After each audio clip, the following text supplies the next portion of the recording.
Hello दोस्तों, नमस्कार। आप सभी का मेरे चैनल में एक बार फिर से स्वागत है।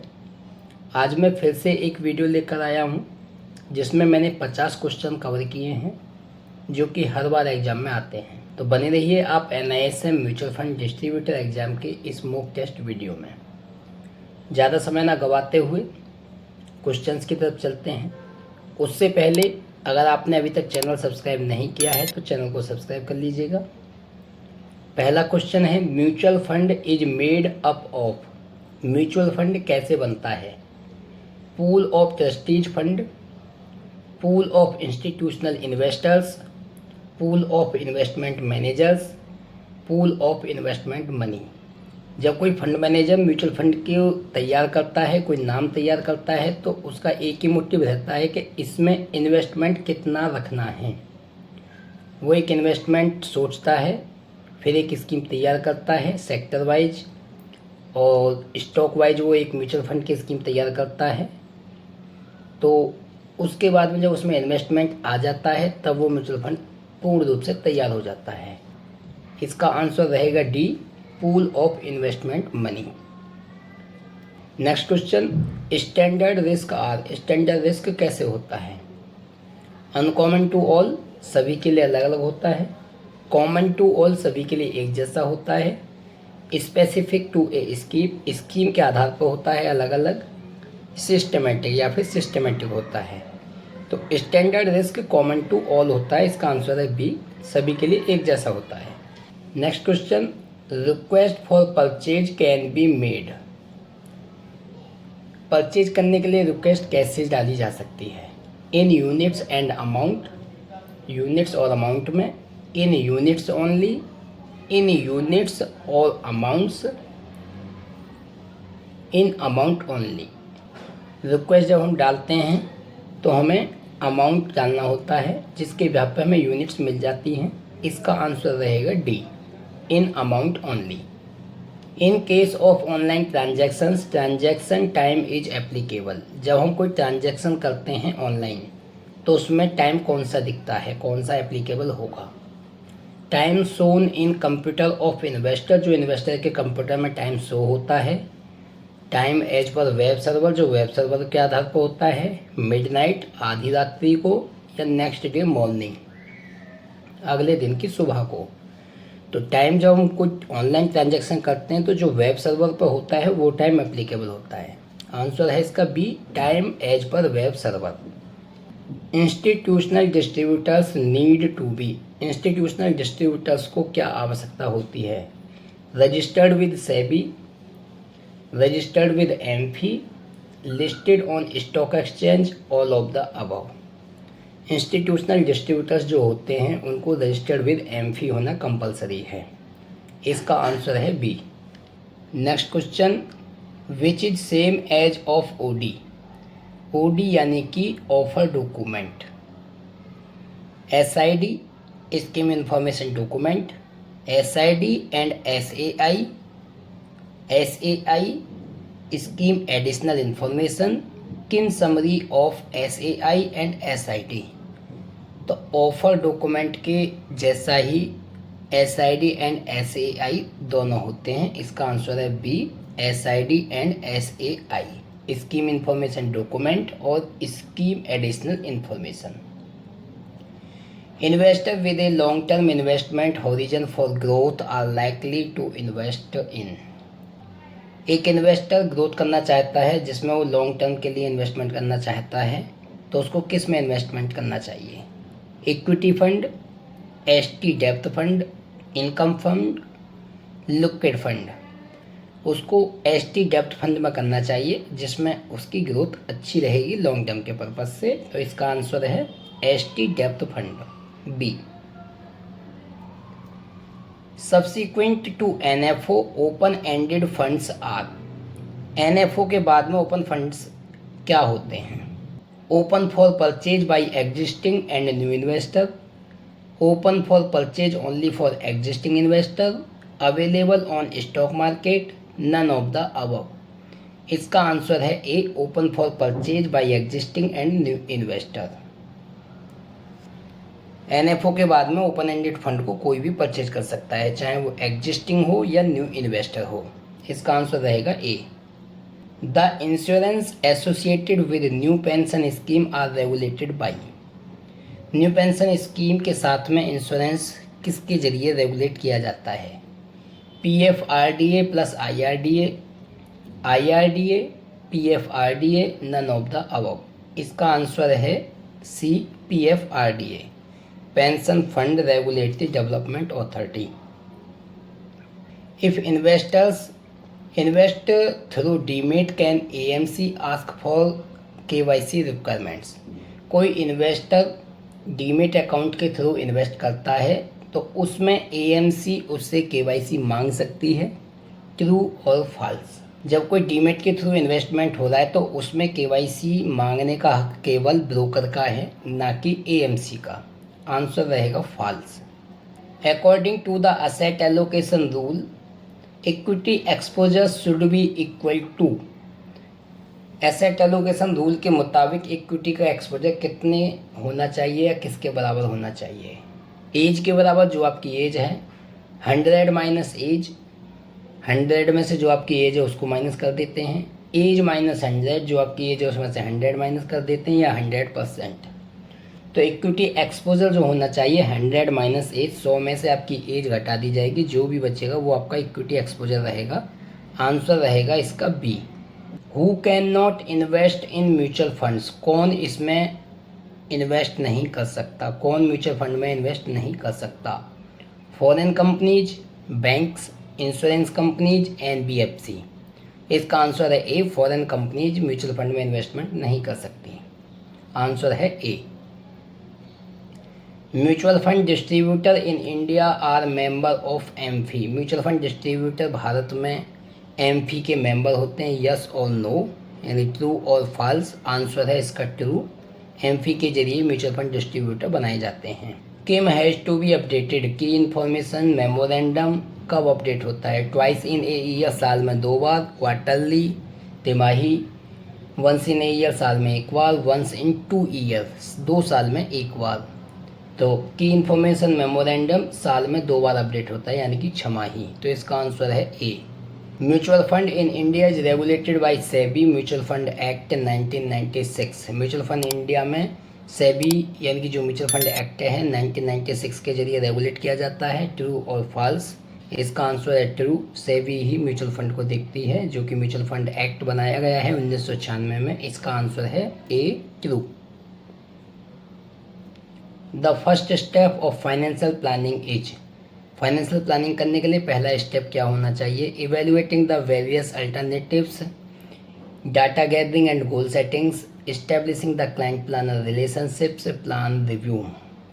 तो इसका आंसर है C, establishing the client planner relationship. जिसके साथ तुम प्लान कर रहे हो पहले उसके साथ अपना रिलेशन बिल्ड करो, उसके बाद में इन्वेस्टमेंट की प्लानिंग करो।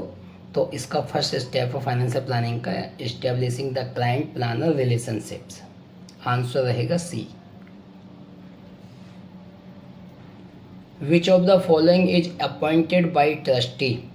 इनमें से ट्रस्टी के जरिए कौन अपॉइंट किया जाता है? Custodian, distributor, AMC, RNT, registrar and transfer agent. इसका आंसर है सी, AMC। AMC को ट्रस्टी बनाते हैं, ट्रस्टी ही अपॉइंट करते हैं। तो इसका आंसर रहेगा C, AMC। Arbitrage funds are not equity fund. Arbitrage fund equity fund नहीं होते हैं। ट्रू और फॉल्स? इसका आंसर है false, B. Arbitrage fund equity fund ही होते हैं। Which of the following is more risky. इनमें से कौन सा रिस्की होता है? Liquid fund, index fund, growth fund, gilt fund. तो इसमें सबसे ज़्यादा रिस्की होता है ग्रोथ फंड। आंसर रहेगा इसका सी।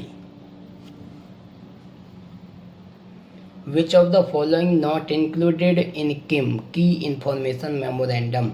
Details of key personnel of AMC, tax benefit of MF, expenses load structure of scheme, due diligence certificate of AMC।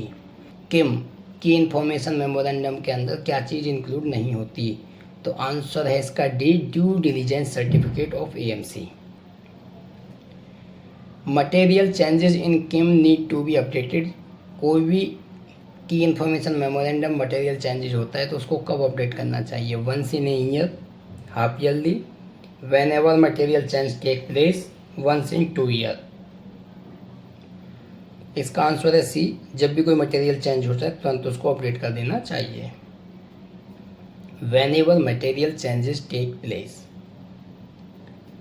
Next question, trail commission is advisor helps in. Advisor को trail commission कैसे help करती है? Retaining the investor for long term, investor को long term के लिए बनाए रखना, portfolio churning, new client acquisition, none of the above. तो ट्रेल कमीशन जो एडवाइज़र को मिलती है वो retaining the investor for long term, customer को लॉन्ग टर्म के लिए बनाए रखती है। ये इस प्रकार से उसको हेल्प करती है। जब जब इन्वेस्टर इन्वेस्ट करेगा, कोई नया अमाउंट डालेगा इन्वेस्टमेंट के लिए, तो उसको कमीशन मिलती रहेगी। If an investor wants full exposure of gold, his investment should be in to.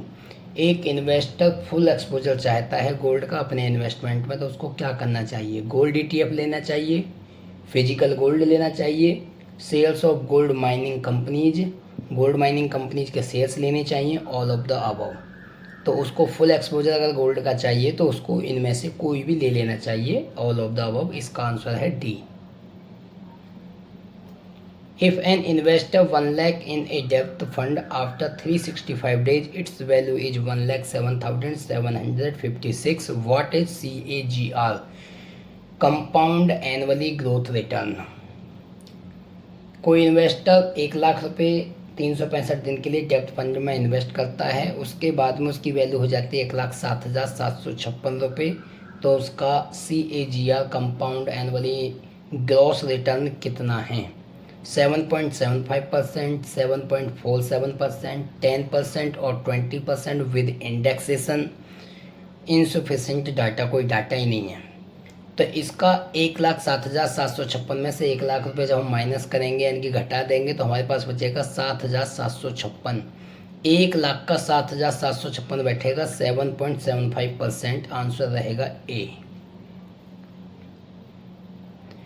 If an investor invest ₹1 CR यानी कि 1 करोड़ रुपये इन इक्विटी MF स्कीम at 3:30 PM through outstation cheque, he will get NAV of.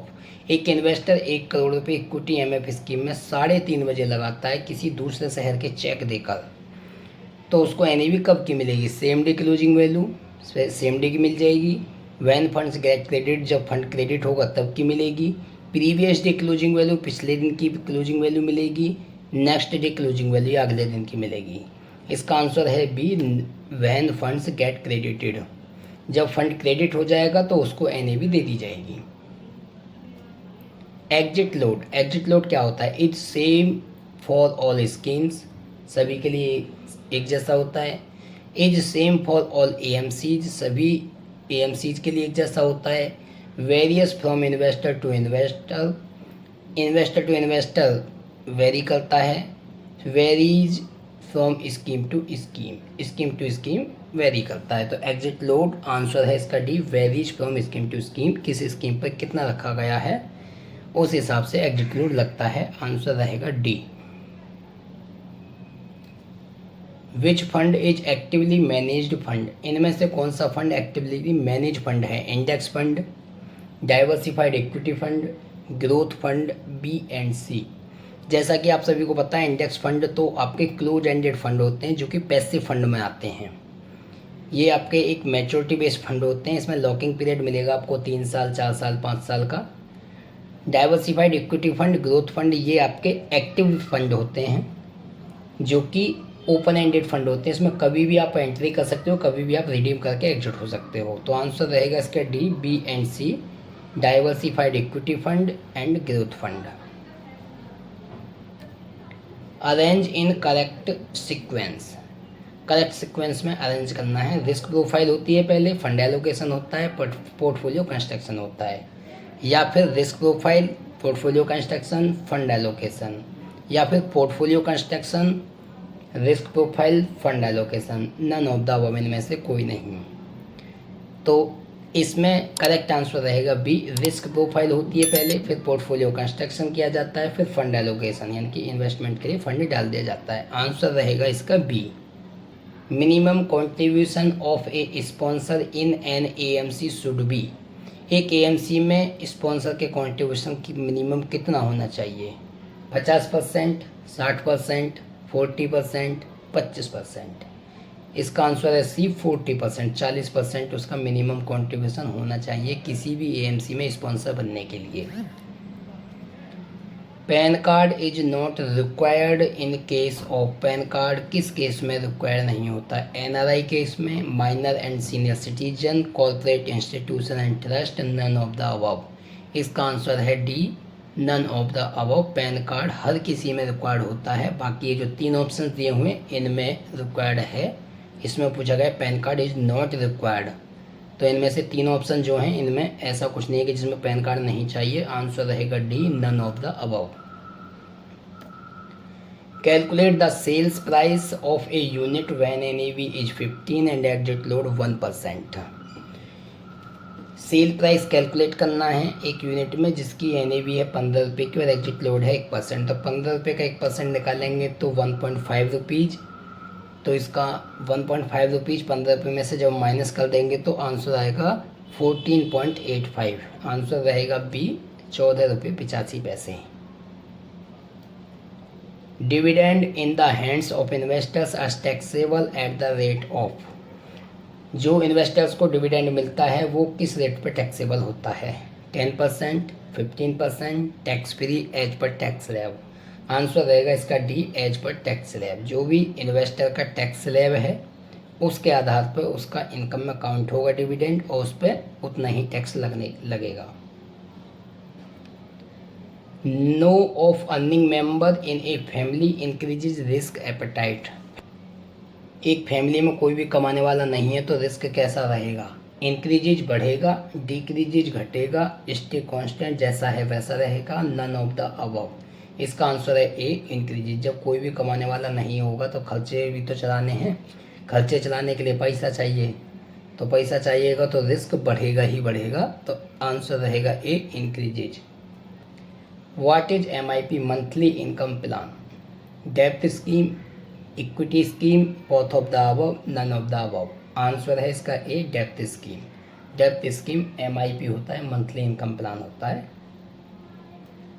Which of the following is against the ethics and code of conduct guideline of AMP? इनमें से कौन MP की guideline code of conduct और ethics के खिलाफ है? Churning investors money to get better return. Investors के पैसे को बार बार बाय सेल करके अच्छा रिटर्न निकालना। All the associates of a distributor should be MP approved. सभी एसोसिएट जो डिस्ट्रीब्यूटर के होते हैं उनको MP अप्रूव्ड होना चाहिए। Keeping the interest of all unit holders, all of the above. इसका आंसर है A, churning investors money to get better return. ये कोड ऑफ कंडक्ट और एथिक्स के खिलाफ है। इसको ऐसा नहीं करना चाहिए। कस्टमर के पैसे को बार बार बाय सेल नहीं करना चाहिए अच्छे रिटर्न निकालने के चक्कर में। FMP can give better interest than a bank deposit. Fixed maturity plan एक बैंक डिपॉजिट के मुकाबले अच्छा रिटर्न दे सकता है। ट्रू और फॉल्स दे सकता है, इसमें कोई क्लियर नहीं है। आंसर रहेगा ट्रू, आ भी सकता है रिटर्न आपका। फिक्स्ड मैच्योरिटी प्लान में एक्चुअली आपको बता दिया जाता है इतना रेट ऑफ इंटरेस्ट मिलेगा, और म्यूचुअल फंड में कंपाउंड इंटरेस्ट मिलता है। इस वजह से बेटर रिटर्न बैंक डिपॉजिट के मुकाबले हो सकता है। In India mutual funds are, Bharat में म्यूचुअल फंड्स क्या हैं? Government institutions, company, trust, NBFC। Answer है इसका C, trust. Initial issue expenses in a liquid fund has to be. किसी भी लिक्विड फंड को स्टार्ट करने के लिए इनिशियल इशू एक्सपेंसेस क्या हैं? 0, 0.000125, 0.25%, none of the above. Answer है इनिशियल इशू एक्सपेंसेस 0 होते हैं किसी भी लिक्विड फंड को परचेज करते समय। A scheme NAV value increase for a period of 2 years, it will be so. एक स्कीम की NAV इंक्रीज करती है 2 साल के अंदर, इट विल बी सो, ये कैसा शो होगी? Absolute return, simple return, compound annualise return, all of the above. Mutual fund में जो आपको मिलता है वो कंपाउंड एनुअलाइज रिटर्न ही मिलता है, तो इसमें जो शो होगा सी, कंपाउंड एनुअलाइज रिटर्न ही शो होगा। In Kim, it has been mentioned that the 65% investment will be in equity and equity related instrument. This is called। Key information memorandum में यह mention किया गया है कि 65% इन्वेस्टमेंट इक्विटी और equity related scheme में रहेगा, तो इसको क्या कहते हैं? Policy of scheme, objective of scheme, portfolio of scheme, none of the above. इसको बोलेंगे policy of the scheme. Answer A. ये स्कीम में मेंशन हो चुका है तो ये उसकी पॉलिसी है। 65% इन्वेस्टमेंट इक्विटी और इक्विटी रिलेटेड इंस्ट्रूमेंट में रखना ही होगा। Scheme is attached with. Key information memorandum किसके साथ में अटैच्ड होता है? Transaction slip, application form, both of the above, none of the above. Key information memorandum जो होता है वो एप्लीकेशन फॉर्म के साथ में अटैच्ड होता है, तो आंसर रहेगा इसका B. Which is technical analysis. Technical analysis इनमें से कौन सा है? Volume and price behaviour, mark to market, book value analysis, all of the above. इसका आंसर है volume and price behaviour technical analysis कहलाता है। आंसर रहेगा A. Who keeps detail report of transaction. Detail report transaction कौन रखता है? Custodian, AMC, RNT, distributor. तो ये काम होता है रजिस्ट्रार एंड ट्रांसफर एजेंट का। आंसर रहेगा C, RNT. Time stamp machine contents. Time stamp machine क्या करती है? Time stamping, serial number, machine identification, location code, all of the above. Time stamping machine में ये सारी चीज़ें पाई जाती हैं, जिसमें सीरियल नंबर भी होता है, मॉडिफिकेशन भी होता है, मशीन आइडेंटिफिकेशन भी होता है, लोकेशन कोड भी होता है, उसमें टाइमिंग भी होती है। आंसर रहेगा इसका D, all of the above. How frequently NAV of an equity schemes are calculated. एक एनएवी इक्विटी स्कीम की कैसे कैलकुलेट की जाती है? Daily, weekly, quarterly, once in a financial year. तो इसका आंसर है डेली, ए। डेली एनएवी अपना चेंज होती रहती है मार्केट के ब्याह पर। What is not true objective of life insurance. इनमें से कौन सा सत्य ऑब्जेक्टिव नहीं है लाइफ इंश्योरेंस में? Risk coverage, investment, both, none of the above. इसमें से आपका इन्वेस्टमेंट गलत है। इन्वेस्टमेंट आपका सही ऑब्जेक्टिव नहीं है लाइफ इंश्योरेंस में। आंसर रहेगा बी, क्योंकि लाइफ इंश्योरेंस में आपको रिस्क कवरेज मिलता है, इन्वेस्टमेंट ओनली म्यूचुअल फंड में ही होता है, इसलिए ये आंसर रहेगा B. Unit capital is issued at. Unit capital जब इशू होती है तो उसकी वैल्यू क्या होती है? 10, 25, 50, 100। आंसर है ए, 10। जब कोई भी एनएफओ आता है तो वो 10 रुपये की एनएवी पर ही इशू होता है। Fund management cost is more in. Fund management cost ज़्यादा है किसमें? पैसिव फंड में, गिल्ट फंड में, लिक्विड फंड में, एक्टिव फंड में। तो fund management cost active fund में ज़्यादा रहेगी, क्योंकि उसको एक्टिवली मैनेज किया जाता है। आंसर रहेगा D. Independent trustee are appointed by. Independent trustee किसके जरिए अपॉइंट किए जाते हैं? Sponsor, SEBI, AMFI, all of the above. इसका आंसर है स्पॉन्सर। स्पॉन्सर के जरिए इंडिपेंडेंट ट्रस्टी अपॉइंट किए जाते हैं। In case of online transactions, transaction time is applicable. ये क्वेश्चन पहले भी आ चुका है, तो इसका आंसर रहेगा टाइम एज पर वेब सर्वर, बी। आंसर रहेगा इसमें बी। तो आज के लिए इतना ही। मिलता हूँ फिर एक नई वीडियो के साथ में। नए 50 क्वेश्चंस की एक वीडियो बहुत जल्द आपके पास में आएगी। वो क्वेश्चंस भी ऐसे हैं जो कि बार बार एग्जाम में आते हैं। आपको इन क्वेश्चंस को अच्छे से पढ़ना है, अच्छे से देखना है और सुनना है, क्योंकि अगर आपका कॉन्सेप्ट क्लियर है तो आप इस एग्ज़ाम में पास हो सकते हैं। अगर आपको वीडियो अच्छी लगे तो लाइक कीजिएगा, दोस्तों में शेयर कीजिएगा और चैनल को सब्सक्राइब कर लीजिएगा।